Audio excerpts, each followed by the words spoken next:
जय गुरु जी संगत जी। आज एक सवाल से शुरू करते हैं। तुम्हारे घर में गुरु जी का नाम लिया जाता है, लेकिन क्या तुम जानते हो कि जिस घर में गुरु जी का नाम लिया जाता है उस घर में 7 चीज़ें खुद ब खुद होने लगती हैं। 7 ऐसी चीज़ें जो दिखती नहीं, हम नोटिस नहीं करते, लेकिन होती हैं हर रोज़। और इनमें से चौथी चीज़ इसी वक्त अभी इसी पर तुम्हारे घर में हो रही है। मंत्र जाप ओम नमः शिवाय, शिव जी सदा सहाय। ओम नमः शिवाय, गुरु जी सदा सहाय। इससे पहले जो गुरु जी के चरणों में लाइक सब्सक्राइब समर्पित करे, उसके घर में सुख समृद्धि की कभी कमी ना करें। हमारे प्यारे गुरु जी उन्हें भरपूर दें। गुरु महाराज उनकी हर इच्छा को पूर्ण करें। आज एक एक करके 7 बताऊंगा, लेकिन इससे पहले एक बात, हम अक्सर सोचते हैं कि चमत्कार बहुत बड़ा होता है। कोई बड़ी बीमारी अचानक ठीक हो जाए, कोई मुसीबत एक रात में दूर हो जाए, तब हम कहते हाँ, ये गुरु जी की ही कृपा है।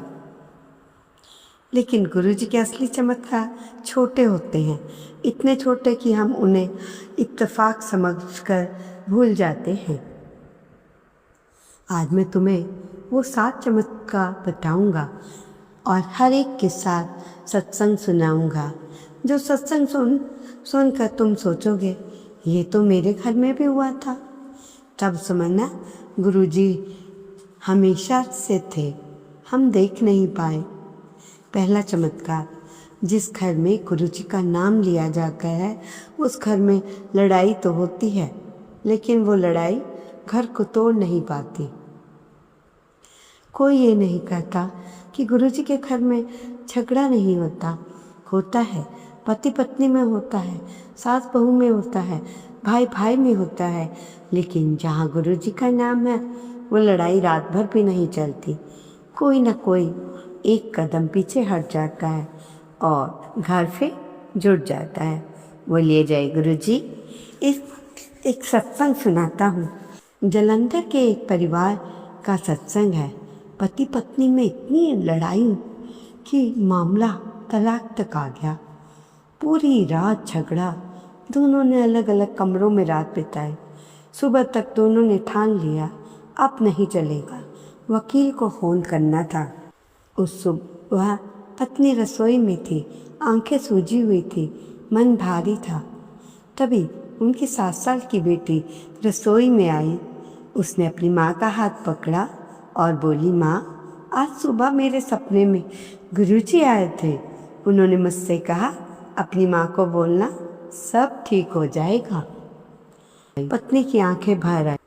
7 साल की बच्ची को सपना क्यों आया उसी रात, जिस रात घर टूटने वाला था। उसी बच्ची को क्या पता था रात को क्या हुआ।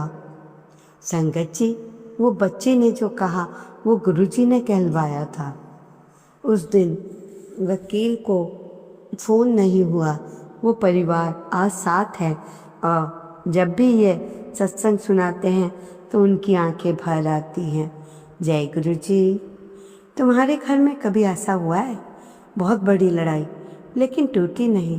कुछ ऐसा हुआ है जो रोक पा गया?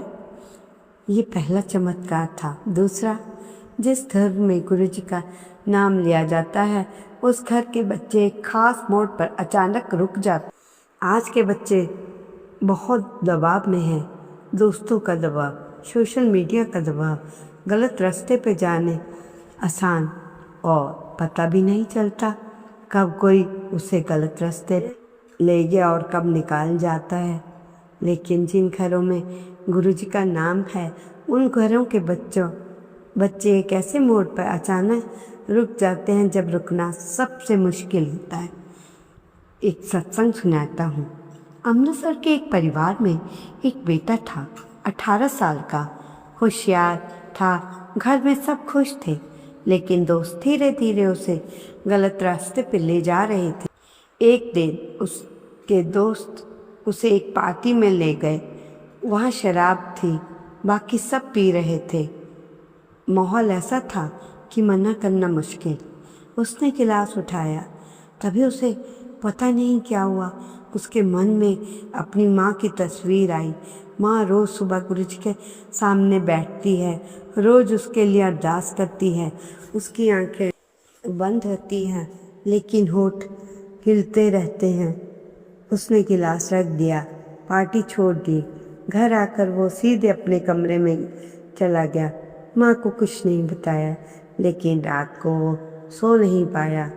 अगली सुबह उसने माँ से कहा, माँ मुझे गुरुजी का सत्संग सुनना है। माँ ने कुछ नहीं पूछा, बस उसके पास बैठ गई और सत्संग लगा दिया। आज वो बेटा अपनी ज़िंदगी में इतना आगे बढ़ रहा है। उसकी माँ जानती है उस रात उसके बेटे ने को गुरुजी ने ही रोका था। अपने घर के बच्चों को याद करो। कभी ऐसा हुआ किसी मोड़ पर वो खुद रुक गए? ये दूसरा चमत्कार था। तीसरा चमत्कार, जिस घर में गुरुजी का नाम लिया जाता है उस घर में पैसा एक खास तरह से बचता है। ये सुनकर अजीब लगेगा, लेकिन सुनो, उन घरों में ऐसी बात होती है जिसमें बड़ा नुकसान होने वाला था, लेकिन ऐन वक्त पर कुछ ऐसा हो जाता है जो रोक देता है सब कुछ।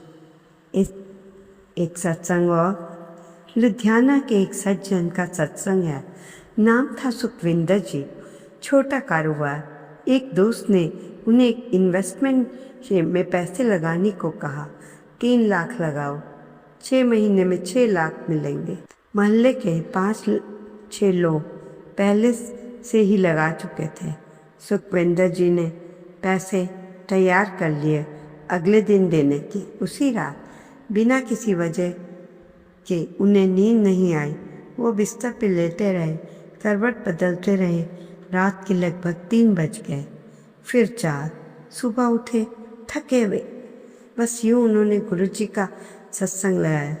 उस सत्संग में गुरुजी ने एक बात कही, जब मन बेचैन हो रहा हो, नींद ना आए तो रुक जाओ, गुरुजी कुछ बताना चाहते हैं। सुखविंदर जी ने उस दिन पैसे नहीं दिए। 1 हफ्ते बाद पता चला वो सब फ्रॉड था। जितनों ने पैसे लगाए सब चले गए।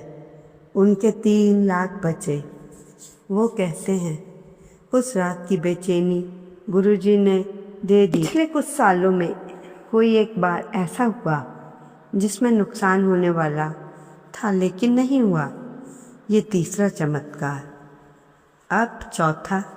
संगत जी रुको, चौथा बाकी सबसे अलग है।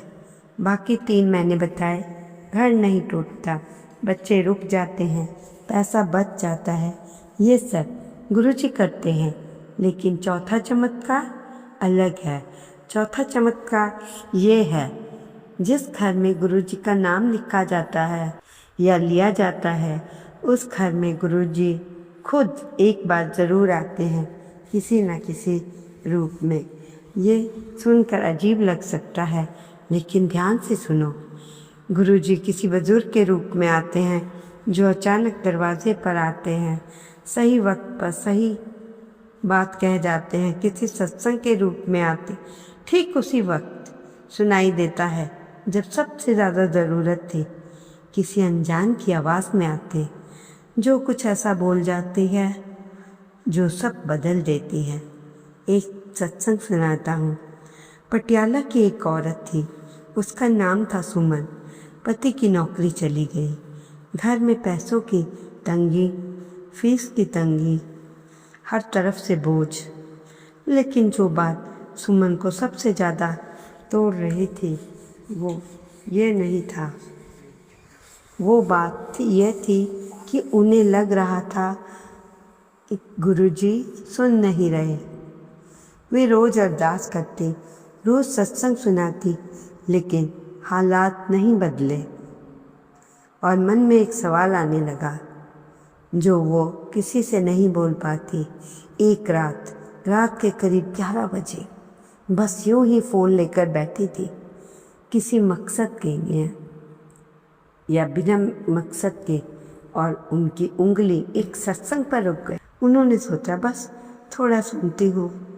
उस सत्संग में जो पहली बात आई वो सुनकर सुमन के हाथ रुक गए, क्योंकि उस सत्संग में गुरुजी ने कहा था, मेरी संगत कभी ये मत सोचे कि मैं सुन नहीं रहा। मैं हर पल सुनता हूँ तुम्हारी बात, जब तुम बोलते हो, जब तुम सोचते हो। उन पलों में को भी सुनता हूँ जब तुम बोल नहीं पाते। तुम्हारी चुप्पी भी मेरे पास पहुँचती है। सुमन रोने लगी, देर तक रोती रही। जब रोना बंद हुआ, उन्हें लगा कि बोझ जो महीनों से था थोड़ा हल्का हो गया। वो सत्संग जिस पर उसकी उंगली रुकी थी, उन्होंने ढूंढ कर नहीं लगाया, वो खुद आया था।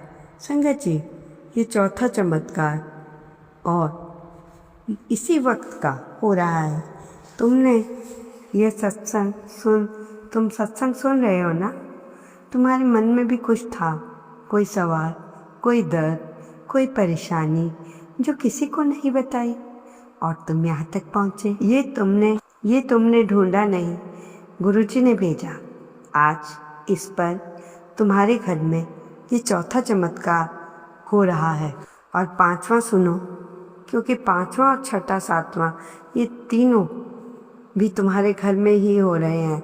जब सातवां सुनोगे तब शायद तुम्हें याद आएगा कोई एक पल जो बहुत पहले हुआ था, जिसे तुम भूल गए, लेकिन आज समझ आएगा। पांचवा चमत्कार, जिस घर में गुरुजी का नाम लिया जाता है उस घर में बीमारी आती है, लेकिन जो बीमारी उतनी नहीं बढ़ती जितनी बढ़नी चाहिए। एक सत्संग। चंडीगढ़ के एक परिवार में बुजुर्ग दादाजी रात को 2 बजे सीने में बहुत तेज़ दर्द हुई। घर वाले घबरा गए, हॉस्पिटल ले गए। डॉक्टर ने जांच की, बोला 1 घंटा देर होती तो बचना बहुत मुश्किल था। आप सही वक्त पर आ गए। परिवार ने गुरुजी का शुक्राना किया। डॉक्टर ने कहा, आप भाग्यशाली हैं, लेकिन परिवार जानता था ये भाग्य नहीं था। वो दादी जी जो उस रात को गुरुजी का नाम लेते लेते सोती थी, वो घर जहाँ रोज़ सत्संग सुना जाता था, उस घर पर एक चादर थी। उसी चादर ने उस रात उस परिवार को जगाया सही वक्त पर। अपने घर में सोचो, कोई बीमारी थी जो बड़ी हो सकती थी लेकिन नहीं हुई। पांचवा चमत्कार, छठा चमत्कार, जिस घर में गुरुजी का नाम लिया जाता है उस घर में ऐसा सुकून होता है, बाहर वाले नहीं समझ पाते। पड़ोसी के घर में ज़्यादा पैसा है लेकिन वहाँ चैन नहीं, वही गाड़ी है लेकिन रात को नींद नहीं, बड़ा मकान है लेकिन मकान में रिश्ते खोखले। एक बात याद आती है, एक औरत की बहन उनके घर आई। बहन बहुत अमीर थी, बड़े घर में रहती थी, लेकिन उस दिन जब वो इस छोटे से घर में आई, बैठते ही बोली, तुम्हारे घर में बहुत सुकून है। मुझे नहीं पता, जब मैं यहाँ आती हूँ बड़ा अच्छा लगता है। वो औरत मुस्कुराई, क्योंकि वो जानती थी क्यों। उस घर में गुरुजी का नाम था। ये सुकून खरीदा नहीं जा सकता, ये गुरुजी के नाम से आता है।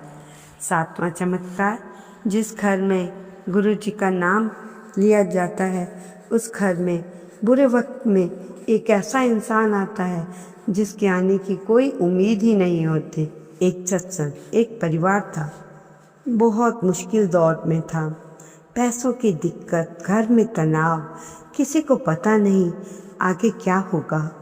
इस परिवार की माँ रोज रात गुरुजी से एक ही बात मांगती थी, गुरुजी कोई रास्ता दिखाओ। एक शाम अचानक दरवाज़ा बजा। बाहर एक आदमी, पुराना जान पहचान वाला, सालों से नहीं मिले। उसने कहा, यहाँ से गुजर रहा था, ना जाने क्यों मन में आया मिलते हैं। वो अंदर आया, बैठा, बात हुई और बातचीत में उसने एक ऐसी बात बताई जिसने उस परिवार का रास्ता बदल दिया। वो आदमी उस शाम वहाँ आया, उसे खुद नहीं पता, लेकिन उस परिवार की माँ जानती थी गुरुजी ने भेजा है। तुम्हारे जीवन में कोई इंसान आया किसी मुश्किल वक्त में जिसके आने की उम्मीद ही ना थी। ये 7वां चमत्कार था संगत जी। ये सातों घर में झगड़ा, लेकिन घर टूटता नहीं। बच्चे मुश्किल मोड़ पर रुक जाते हैं, पैसा उस जगह बच जाता है जहाँ जाना था। गुरुजी खुद आते हैं किसी न किसी रूप में। बीमारी हद से आगे नहीं जाती। घर में एक अनजान सुकून होता है। बुरे वक्त में कोई ना कोई सहारा आ जाता है। ये सातों तुम्हारे घर में हो रहे हैं। चौथा जो हुआ इस सत्संग के जरिए हुआ। गुरुजी की आज तुम्हारे पास आए। गुरुजी ठीक उसी वक्त जब ज़रूरत थी। उनका संदेश ये है, मैं यहाँ हूँ, मैं देख रहा हूँ, तुम अकेले नहीं हो।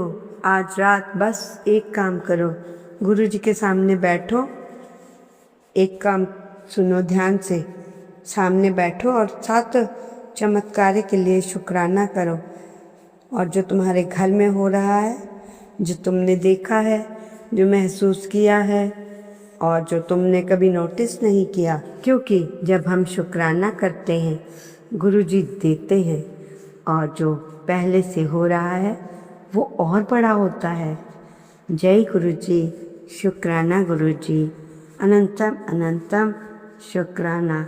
गुरुजी के मंत्र जाप के साथ ओम नमः शिवाय। शिव जी सदा सहाय। ओम नमः शिवाय। मेरे प्यारे गुरुजी सदा सहाय। जय गुरुजी। नानक नाम चढ़दी कला, तेरे भाणे सब वड्डा भला। नानक नाम चढ़दी कला, तेरे भाणे सर वड्डा भला। हे गुरु महाराज, इतनी सी अरदास है, सबको खुशियाँ देना। जो सत्संग सुने, उन्हें भी, जो ना सुने उन्हें भी, जिनके घर दुख है वो सुख में बदल जाए। हर चीज़ का गुरु पा शुक्राना।